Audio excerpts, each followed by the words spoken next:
What I love to do is introduce the right people to the right people. I assemble the smartest people I can think of or reach out to carry that conversation, and that's exactly what I've done today. Please give my panel a round of applause. Welcome.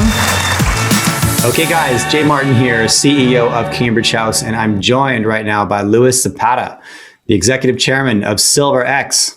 Luis, how are you? Good, Jay. How are you? Thank you for having me. It's really good to see you again. Yeah, I'm glad to have you back on, and I'm excited to dive back into the SilverX story, which, in my opinion, is one of the most exciting junior silver stories in the market. We'll get into why. Where I wanted to start with you, though, is from your seat. What are you seeing in the precious metals market right now? And I ask because the leading conversation that we're having on my channel right now is inflation driving future commodity prices. And so what are you seeing right now in the precious metals market, Luis, that's catching your attention?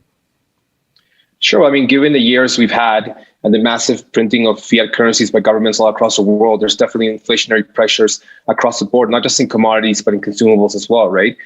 Specifically in precious metals, I think there's really a disconnect between the spot market and the futures market.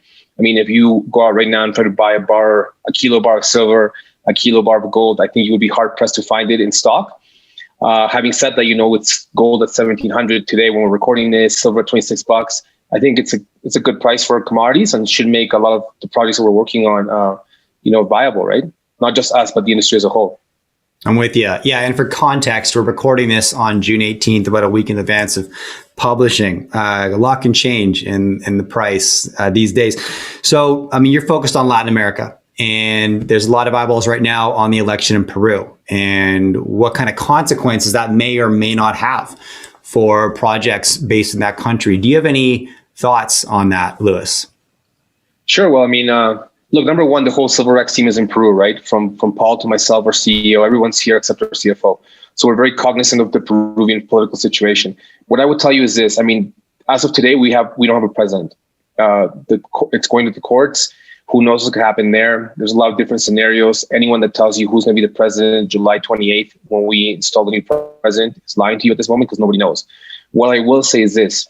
The leading left-wing candidate, Pedro Castillo, he only controls 45 out of 130 seats in Congress. And Peru, while we do have a president, we have a Congress, which is the only legislative body. So for him to pass through any radical agenda, I think would be quite difficult. So in that regard, I'm pretty comfortable that Peru, at least 5 years from now, will be in the same place we are today. And that's probably not good for the country as a whole, but for mining, I mean, it's going to be business as usual, right? I mean, keep in mind that in Peru, over the past 12 months, we've had 4 presidents. And then in Peru, Congress can kick out a president basically for any reason by a simple 2/3 majority. So, instability in the political sphere, continuing a business as usual in the mining sphere, I think is probably what I would say is going to happen. Yeah, that's great context. 4 presidents in the last 12 months. It's hard to wrap my mind around as a Canadian, American, whatever. But thank you for that perspective, because it's making a lot of headlines and we're getting a lot of questions, but it's nice to sort of temper the enthusiasm of those conversations with, well, look, Congress is a legislative body, right? Yes. And that's where the decisions land. Okay, so moving on. Briefly, Jay, just one more thing, if I may, sorry to interrupt you. Of course. In 2006, we had a candidate called Ollantaytamala who became president, who had a very similar left-wing discourse. When he got into power, he moderated totally. Where by the end of his term, he was basically seen as a right-wing candidate.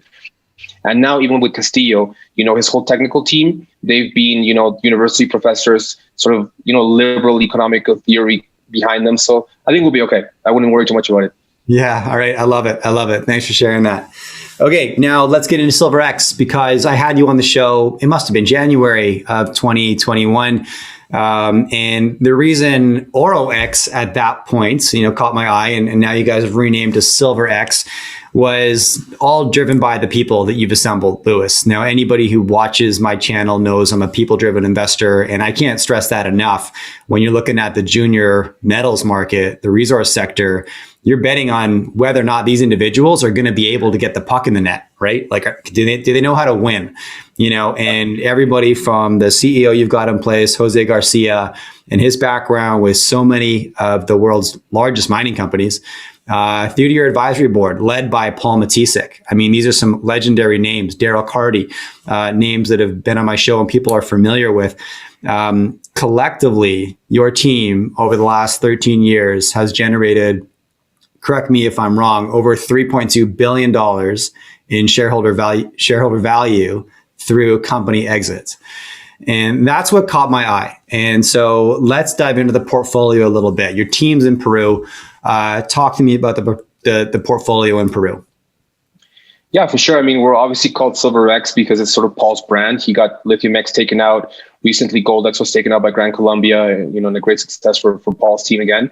And, SilverX is our silver producer, right? So I think what differentiates us is that we're one of the few silver junior producers in the market now, right?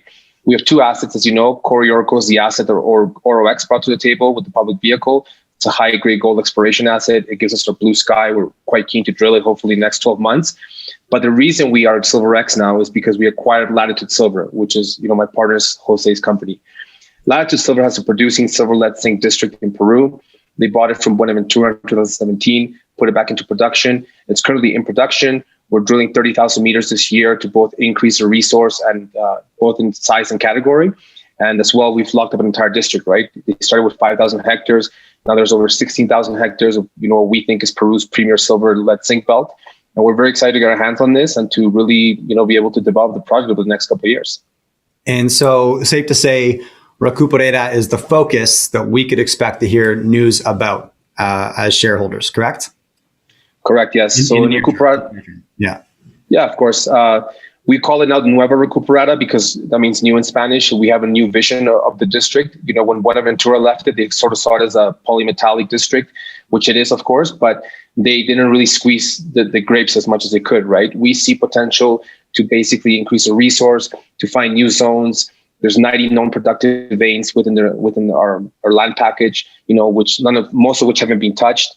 There's mines there that were mined in the 70s and 80s by Buenaventura, which were pulling out 10 ounces plus of silver that still have undeveloped mining blocks that we could access. So, we're very excited about that. Again, we think, we know we're one of the few silver producers in the market, and to have our hands on this asset has been really great in the context of the market. Okay, so we can expect you to expand that resource. Talk to me about what are we looking at right now? What do we know? Right now, we have 7.3 million tons, which if you equivalent it into silver equivalent, it's about 70 million silver equivalent ounces, 70. The 30,000 meter drill program is basically what we want to accomplish with that is to change the resource category from inferred, it's currently all inferred, into measured and indicated, and also to expand the resource, right? We think there's areas of high-grade silver that haven't been touched, so we want to drill into. We think there's better polymetallic areas that haven't been touched, we want to drill into. So we're very excited about the future of the company over the next 12 months. And you guys have identified 3 targets at present to begin, is that right? Correct. We have Tangana, San Antonio, where we're currently mining, and Maria Luz, which is a high-grade silver district. All 3 are being explored right now. Not just via drilling, but obviously sampling, geomag, et cetera, IP. So yeah, lots going on in the district. We have a team of, I think, 15 geologists on the ground. We have 2 rigs on the ground as we speak. And again, being in production, that cash flow allows us to do things that perhaps other companies couldn't do, given that they're just financing through share issuances. Okay. So then down the road, we can look forward to Coriorcco. This is the gold project. So and I believe, what did you tell me about? You're looking at about 12 months until drilling? No, we're drilling now. We've actually, as of today, we've drilled, I think, 3,000 to 4,000 meters. We have 2 rigs on site. So we're very excited about that. We're also developing the new Tangana mine. Right now, we're mining San Antonio. Tangana is basically double the grade of San Antonio. So we're very keen to get that cash flow going on. We'll have news about that over the next few months. It's a fully operational company, silver company in Peru. We're quite keen to be out to the market now. Finally, we were in the box for a long time waiting for the TSX to approve our transaction, but now we're done. Now you're done. Okay. Well, congrats. Now, I would imagine, given your cash flow, given your company's history, that you're always looking at new deals, and we could speculate there's going to be some M&A in the future. Now, I know you can only share what you can share, but Luis, what can you share about that vision in the future? Yeah, for sure. Look, we took over the vehicle, the shell that became OroX in June of 2020. Time goes by so fast. We did 3 deals in 14 months, each bigger than the next. culminating with the Latitude acquisition to form SilverX. We've always said in our presentations and talking to investors that, Peru is the world's second biggest primary silver producer. Why has nobody built the first Majestic in Peru? That's really our mission. We say it boldly in our presentation, and we plan to execute on that. There's a lot of sort of mid-tier mining opportunities that are available in Peru that people that aren't here full-time maybe can't see, and we're hoping to pick up a few of those, as soon as we can, basically. Right. And so establish some first mover. Why has there been a lack of activity? Why hasn't that company been established yet? What are your thoughts? Well, look, I think Peru has always been elephant ground for majors, right? I mean, they come here looking for big porphyries, big gold deposits. While Peru, it's a silver producer, most of it's, byproduct, right? Like silver lead zinc mines. Sure. There are actually a few, what we would call primary silver mines available in the market. They're all owned by Peruvian groups. But again, being here, being Peruvian myself, living in Lima, being in the mining circles, 24/7, you see these assets come up, right? And I think that's sort of a strategic advantage that we have, and one that we hope to develop for shareholder value. Okay. And I know that you're focused on Peru, but you position yourself as a Latin American company. So are you looking outside the country as well? Yeah, I think we would look anywhere that makes sense, right? I mean, we don't want to stretch ourselves too thin. We definitely feel that with the next 12 months, we have to prove ourselves operationally in Nueva Recuperada. I think our incoming CEO, Jose Garcia, is going to do a great job of both running the mine and increasing the resource. But as far as myself and Paul, we're looking for deals all the time. Yeah. Okay. Awesome. Luis, look, it's been great having you back on and getting an update. I know you guys are busy.